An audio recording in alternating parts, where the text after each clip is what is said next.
Welcome to the Faces of U.S. Missions, where we connect with the individuals behind U.S. Missions, diverse ministries, and initiative. By the end of his sophomore year, almost the whole football team is gathering with him. It's a real battle. We're in a tooth and nail fight for the next generation. Hey, welcome to the Faces of U.S. Missions, where we connect with the individuals behind U.S. Missions, diverse ministries, and initiative.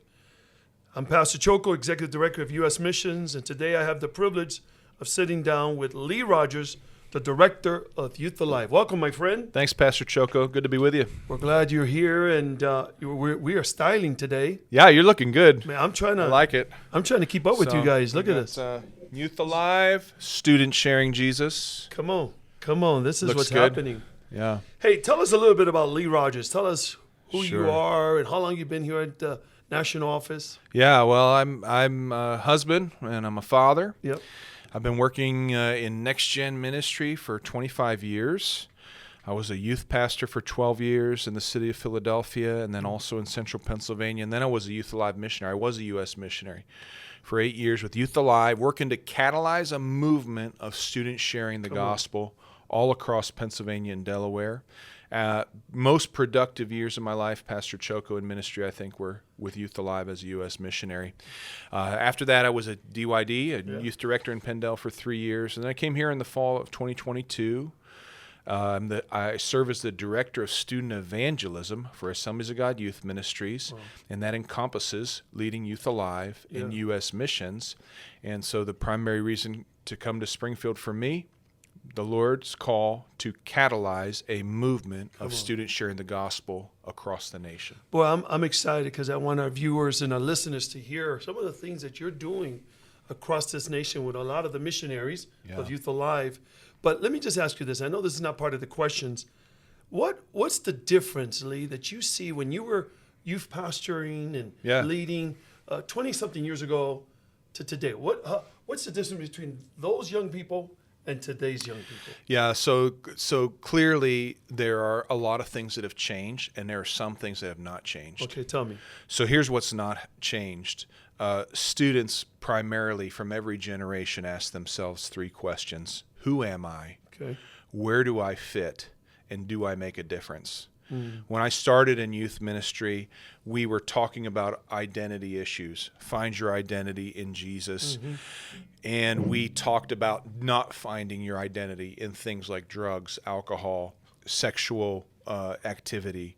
Today, the discussion has gone to the core of our created existence. Find your identity in Jesus, not in your gender or your sexual identity. So our adversary, the devil, has ratcheted up the identity conversation in an effort to deconstruct who God is and that image of God that we see in the lives of students. So the stakes couldn't be higher. The results of this battle in a generation are the highest levels of anxiety and depression that we have on recorded record, highest level of self-harm and suicide that we have in a generation on recorded records.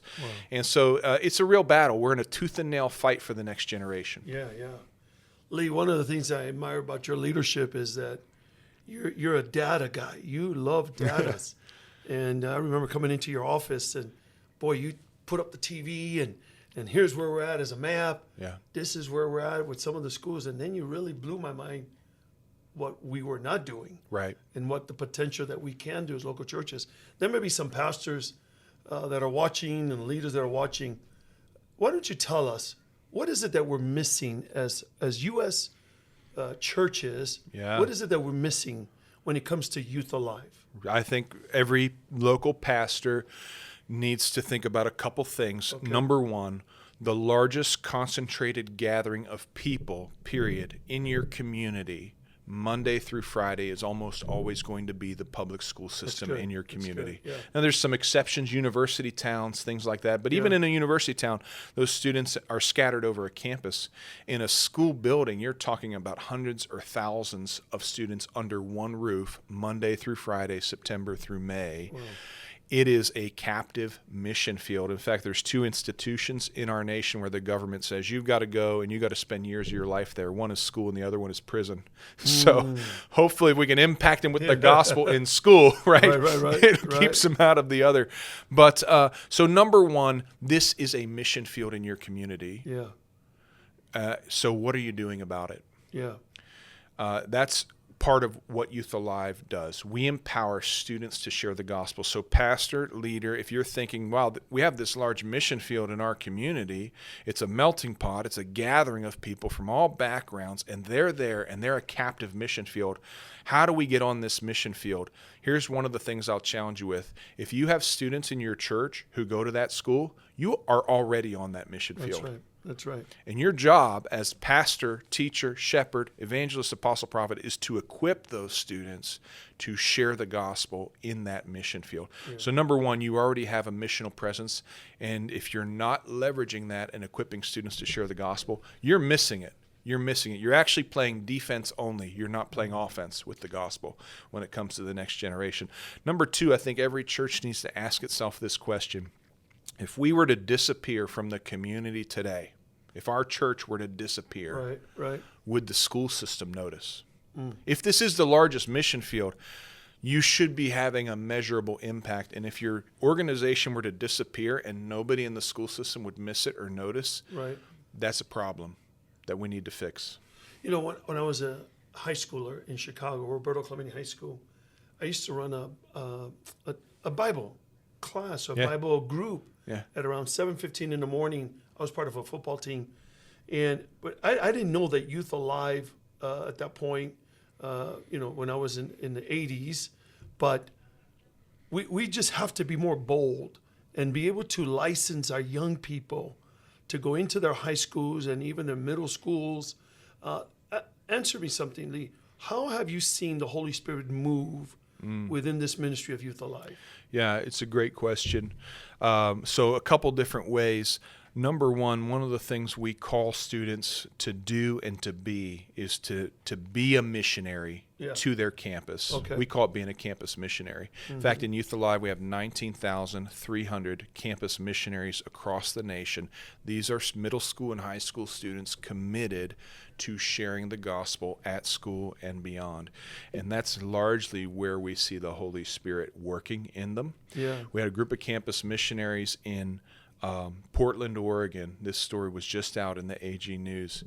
3 years ago, the quarterback of the football team, who is a believer and attends the Assembly of God Church at the largest, and they go to the largest high school in Portland, he started he felt like God told him, through the power of the Holy Spirit, start a movement of prayer on the football field.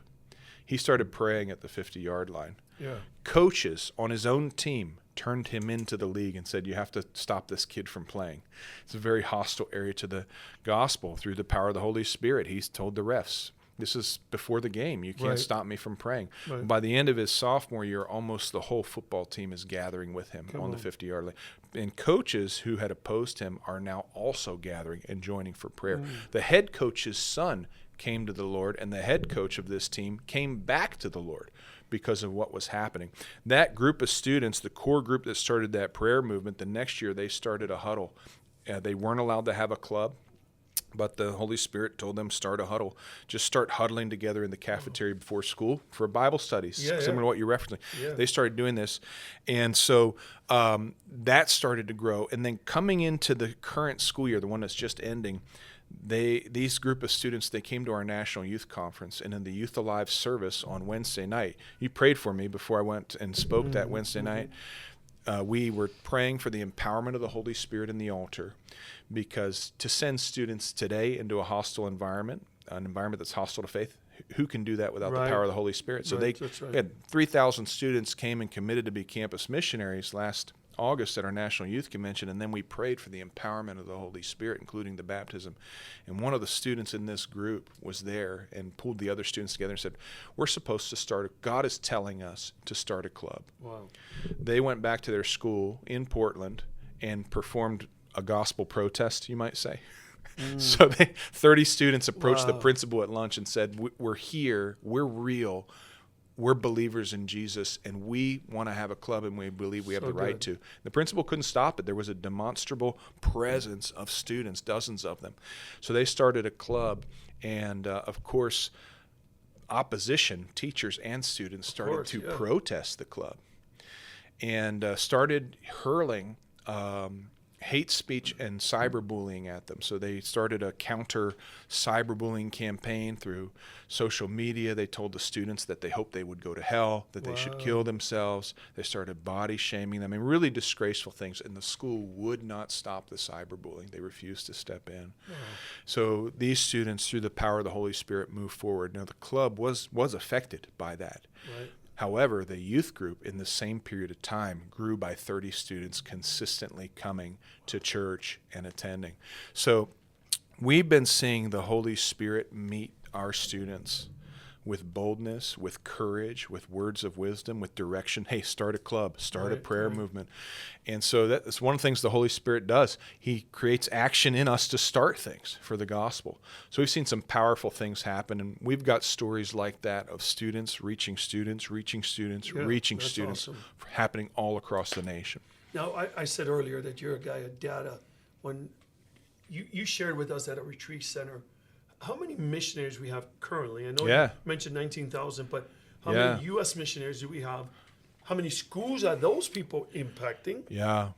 And what is the potential if every pastor that's listening here, if we would all get engaged with Youth Alive? So let's start with how many missionaries we have now. Really good. And so I think it's important for us to differentiate that we use the word missionary in Youth Alive in two primary ways. Number one, we have vocational U.S. missionaries. And number two, we empower and encourage every student in an Assembly of God context to be a missionary. Of course, they're not vocational. They're just saying, I'm a missionary to my sphere of influence. Right. So vocational, U.S. missionaries, MAs, appointed general missionaries, we actually have about 30 on an average basis. Yeah. So when you think about that, we have 30 missionaries empowering 19,300 campus missionaries, that's awesome. students. It's because we empower local pastors and churches to do this work. To have the same reach with vocational U.S. missionaries, we'd need about 300 U.S. missionaries. Wow. However, we don't think a U.S. missionary should be reaching the local school. We think the church should be reaching a local school, and our role is to empower and equip the church to do that work. So we have about 30, and then we also allow for districts under a U.S. missionary to appoint personnel to serve, and then we have some volunteer coordinators. So we have about 40 adults who are committed and dedicated to Youth Alive across the nation, 30 of them in U.S. missions. And you're reaching how many schools with those 30? We have a measurable presence on 1,351 schools. That's amazing. It's amazing, Pastor, but it's not enough. Yeah. No, I just amazing what 30 people. Can you imagine what 300 can do if they're reaching over 1,000 schools? So here's a good starting point for churches. Prayer. Are you praying for the schools in your area? Are you prayer walking the schools in your area? Do you know who the principals are, and do you know what their needs are that your church could meet? So start with prayer. Do you know if every Assembly of God church would adopt between 4 and 5 high schools or middle schools in their community for prayer, every secondary school in the nation would be getting prayed for by a Spirit-empowered church? That could change the map, Pastor.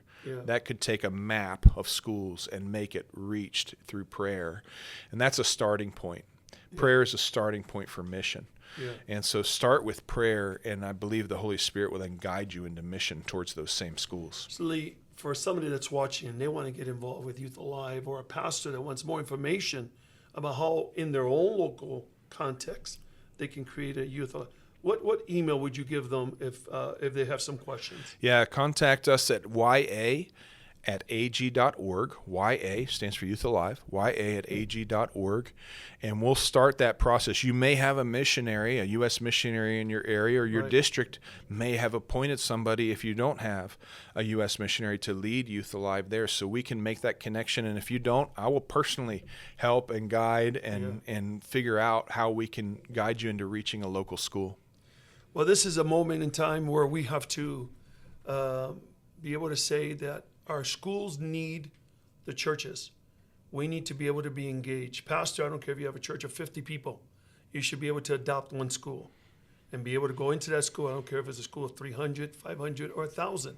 We have to be able to be the church, and we have to be able to license our young people and coach them and train them and give them the resources to become part of Youth Alive. Once again, it's ya@ag.org if you've got information regarding Youth Alive. We want you to be a part of what God is doing in our middle schools and our high schools as well.